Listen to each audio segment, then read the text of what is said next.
do more with our improper integrals today. Okay, it is recording. Sorry, it came up with a weird little note there. Okay, it went away. So last time we did improper integrals where one of the boundaries was infinity or negative infinity. These ones, you're going to have to recognize that it's an improper integral. Both of the boundaries are going to be numbers, so it's going to look normal. You have to understand where there would be a vertical asymptote. And I'm going to draw some pictures, and I have it printed on here to read through. All right.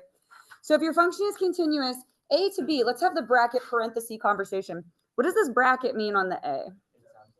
It's included. That is part of the interval. The b with a parenthesis means that is not, there's not going to be anything there, or we're not including it in our interval in any case. Has an infinite discontinuity. That means a vertical asymptote at b, then blah, blah, blah, blah, blah. Okay, this is what that would look like if you're interested in drawing a picture. If not, you can just look at mine. Here's a and here's b. We have a vertical asymptote at b. So your graph is going to look something like this. Is everyone on board visually? And you're going to find this area. So do you see why it's an improper integral? You're finding an area leading up to something infinite. But we can get an answer, which is cool. It's cool, guys. It's neat. Yes. So if you go the other way, so you have to know where the vertical asymptote is. I know that's not the answer you wanted to hear. You have to have an understanding of where a vertical asymptote is going to be.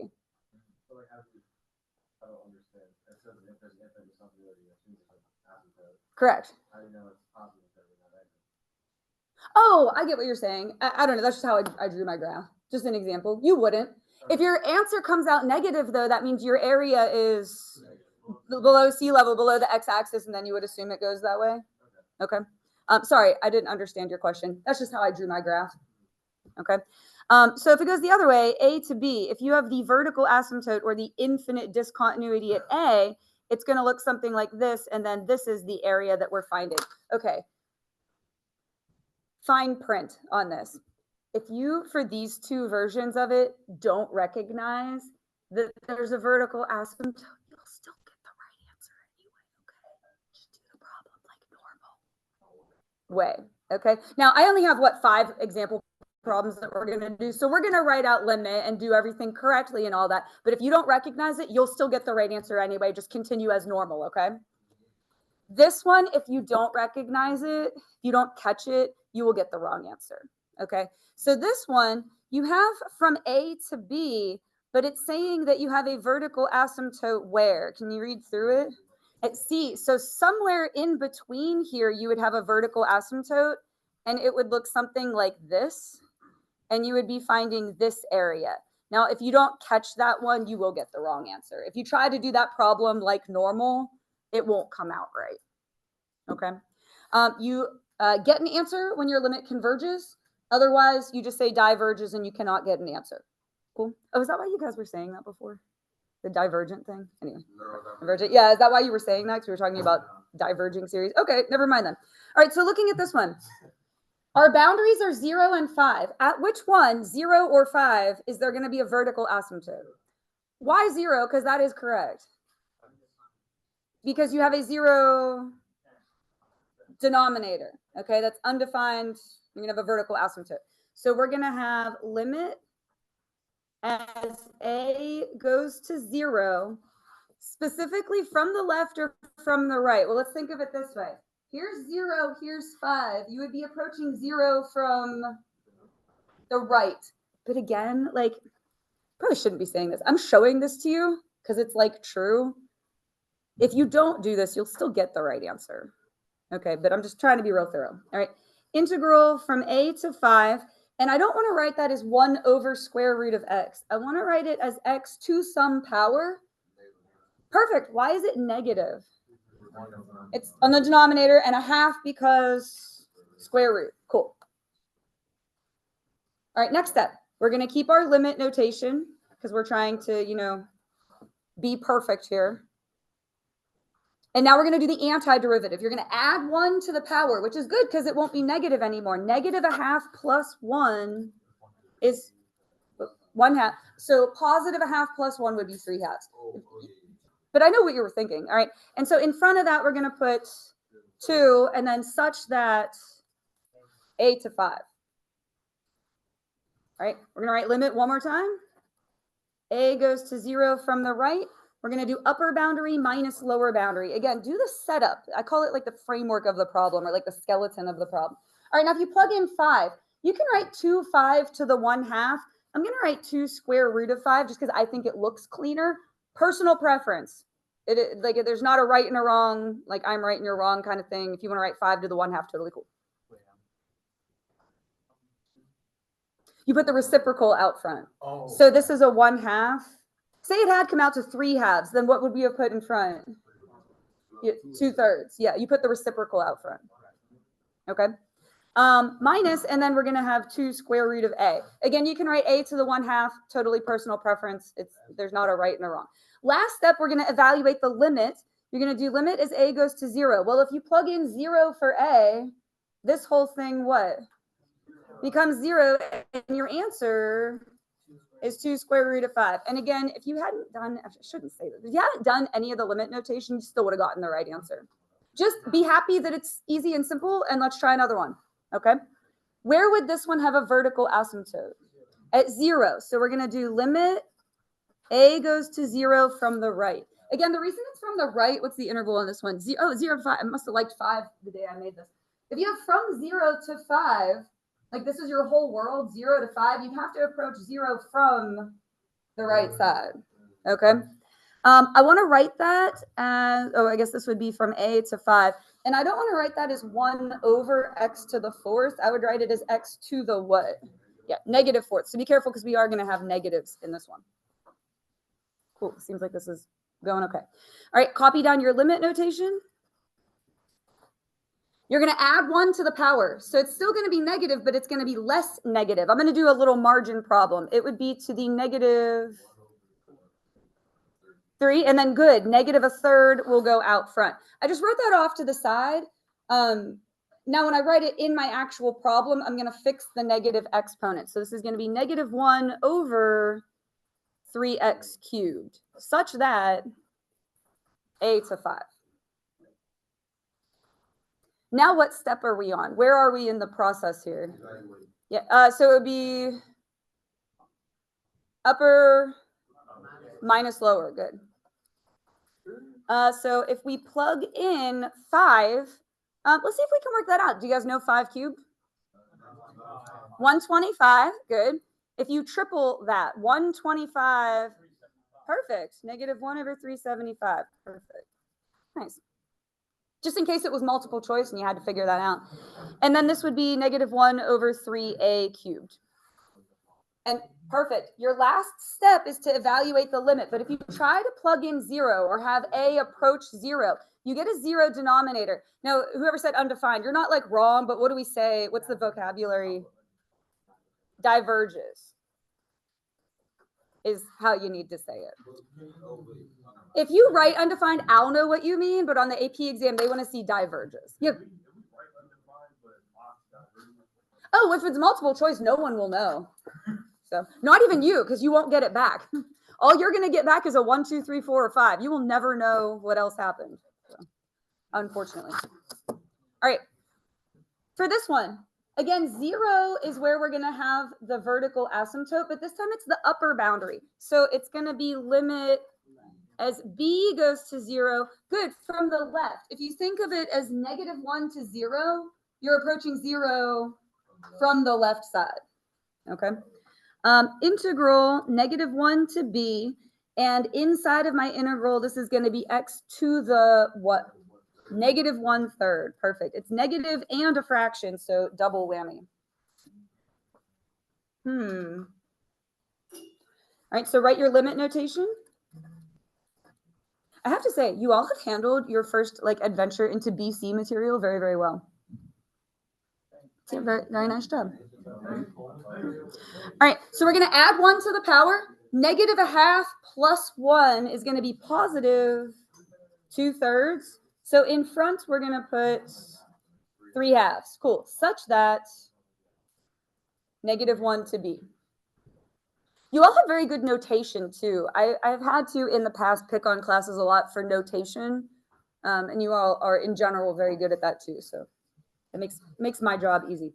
All right, copy down your limit notation. We're gonna. Oh, I don't know why I wrote -1 there. I'm yapping at the same time that I'm writing, so I'm having a brain hand disconnect. All right, upper minus lower. Yeah, and basically the first part you're just copying it but putting B in there.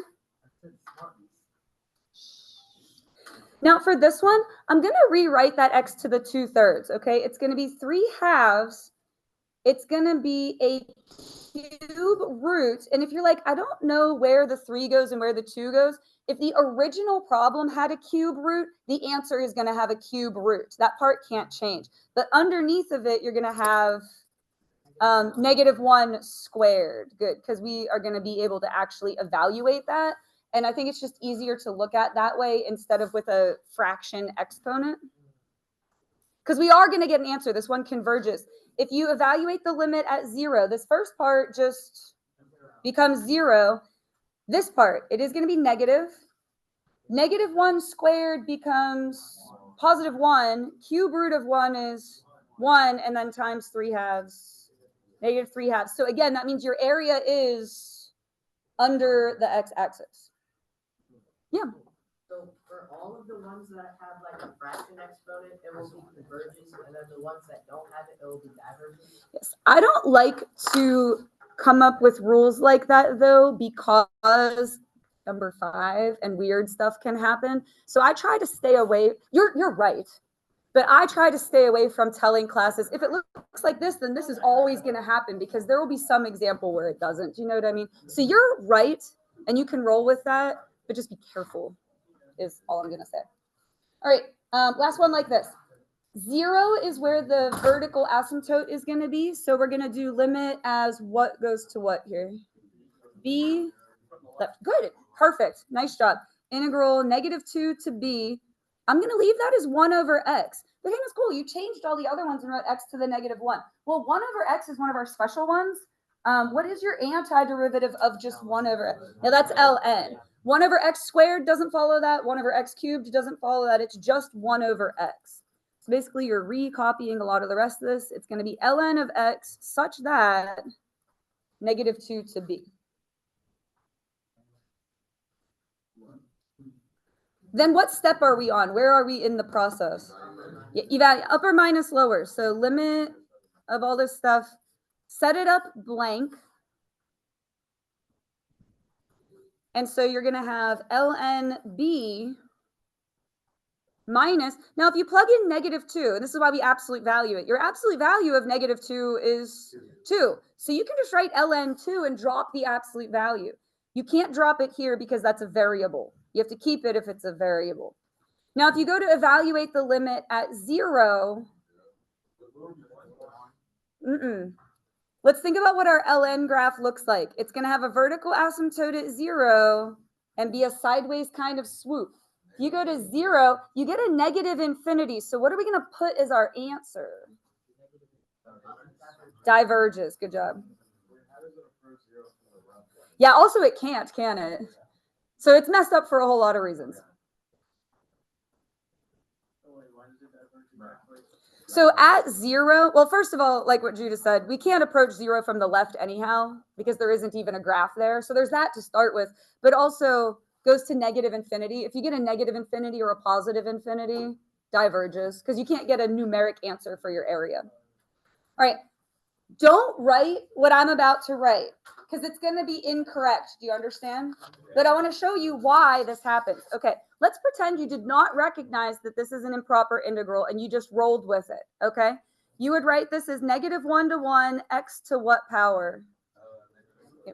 Good. Okay, off to the side. If you add 1 to the power, be -1. So in front you need a negative. That was like my margin problem. So it's going to be -1/x to the 1, if you want to, such that blah, blah, blah. And now I'm going to do upper minus lower. So what do I get if I plug in 1? -1. And if I plug in -1, I would get 1. So the whole answer comes out to -2, which will be one of the multiple choice answers. And you'll go, oh, I got my answer, and that area is below sea level. This is not the answer. It doesn't work, okay? You have to recognize where there is a vertical asymptote. Where is there going to be a vertical asymptote on this? 0. So we're going to go from -1 to 0 plus, it's going to become a 2-part problem, all right? We're going to go from -1 to 0, and then plus, hold on, let me finish my thought. What are going to be the boundaries on the second one? Yeah, 0 to 1. Good job. Oh, okay. I was just going to ask, like, what if you started off 0 to later? You're going from -1 to +1, but there's a vertical asymptote at 0. Think like this graph. You're going from -1 to +1, which isn't how I drew this, but pretend A is -1 and B is +1 and C is 0. It's like, envision something like that, okay? Now, here's my suggestion for this. Because the AP exam is timed, I would only do the first half. Because if that diverges, the whole thing diverges. And if it works, then you can be like, okay, I'll invest the time in doing the second half. Do you get what I'm saying? Okay, so let's just do this first half. And on my little sticky note, I actually already did the antiderivative, so we've got that. It's going to be limit as b goes to 0 from the left, integral -1 to b, x to the -2 dx. And again, I'm not saying don't do the second half. Just wait and see if this half works. If it works, then yes, do the second half. But if this diverges, you don't have to do the second half, and you can avoid doing unnecessary work. But on the actual, like, multiple choice part, should we be writing the limit as the approaches method? No, because multiple choice, no one is ever going to know. All that is going to get in a computer is going to grade it is A, B, C, or D. You can use poor notation. You can write sloppy as long as it's in your head and you're picking the right answer. In fact, I want you to skip as much as you can because I want you to do it quickly and then move on to the next one, right? So limit. Now, there are often FRQ questions with these. And in those cases, it's the complete opposite of what I just said. Your notation needs to be spotless. Okay, so that's why it's important to know, but it's important to be strategic on when you use it. Okay, it's being a good test taker. So this would be -1 over x such that -1 to b. And again, we're going to do upper minus lower. So you're going to have -1 over b. And then if you plug in -1, you're going to just get 1. And then what happens when you evaluate the limit? You get a 0 denominator, but we're not going to write undefined. We're going to write diverges. And we didn't have to do the second half of the problem because if the first half diverges, then the whole thing does. And then you can avoid, not wasting your time, but, sort of wasting your time, taking time to do a problem that you didn't need to do.